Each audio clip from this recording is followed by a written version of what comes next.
ભારતીય જનતા પાર્ટીની સરકારમાં અને આદરણીય મુખ્યમંત્રી ભૂપેન્દ્રભાઈ પટેલ સાહેબના માર્ગદર્શન સાથે આરોગ્ય વિભાગ લોકોની સેવા માટે કટિબદ્ધ છે અને સર્વશ્રેષ્ઠ નિર્ણય લે, ગરીબમાં ગરીબ માણસને એમનો લાભ મળે એવું સતત ને સતત મુખ્યમંત્રી શ્રી દ્વારા માર્ગદર્શન પ્રાપ્ત થઈ રહ્યું છે. અમારા આરોગ્ય વિભાગ દ્વારા પીઆઈયુ દ્વારા પાલીતાણા સિવિલ હોસ્પિટલ, સરકારી હોસ્પિટલમાં 2.5 લાખ લીટરના ભૂગર્ભ પાણીનો ટાંકી બનાવવા માટેનો વર્ક ઓર્ડર ધર્મનંદન કન્સ્ટ્રક્શન કંપનીને આપવામાં આવ્યો. એમણે કામ શરૂ છે, એવા ફોટા અપલોડ કરી અને કામ પૂર્ણ થઈ ગયું છે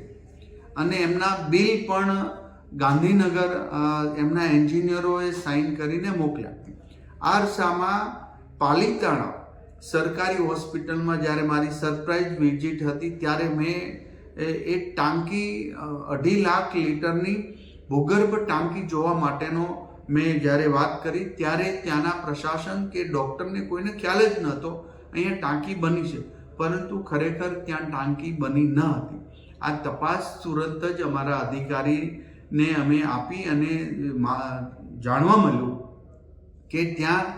આ કંપનીએ, ધર્મનંદન કંપની કન્સ્ટ્રક્શન કંપનીએ ત્યાં ટાંકી બનાવી જ નથી અને બનાવ્યા વગર જ એમના બિલ ત્યાંના એન્જિનિયરો પાસે સાઇન કરાવી અને ગાંધીનગર પાસ થવા માટે મોકલ્યા. અંદાજે 55-56 લાખ રૂપિયાનો આ ખર્ચ બતાવી અને અહીંયા બિલ માંગણી માટે મોકલ્યા. આ કૌભાંડની અંદર અમારા બે એન્જિનિયરો, મેહુલ દવે જે કાર્યપાલક એન્જિનિયર છે અને એનવી કાલિયા નાયબ કાર્યપાલક એન્જિનિયર, આ બંનેની સંડોવણી આ કૌભાંડમાં હતી અને એમને બિલ ઉપર સાઇન કરીને જ અમારા વિભાગમાં અહીંયા મોકલ્યા. જે આખું સ્કેમ અમારા પીઆઈયુ વિભાગ દ્વારા મારી વિઝિટ દ્વારા બહાર આવતા અમે તુરંત જ આજે કાર્યપાલક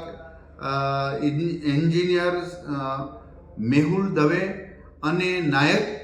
કાર્યપાલક એન્જિનિયર એનવી કાલિયાને ફરજ મોકૂફ કરી દીધા છે અને સસ્પેન્ડ કરી દેવામાં આવ્યા છે અને ધર્મનંદન કન્સ્ટ્રક્શન કંપની પર પોલીસ કેસ કરવામાં અને બંને એન્જિનિયરો પર પોલીસ કેસ કરવાની સૂચના આપવામાં આવી છે અને આ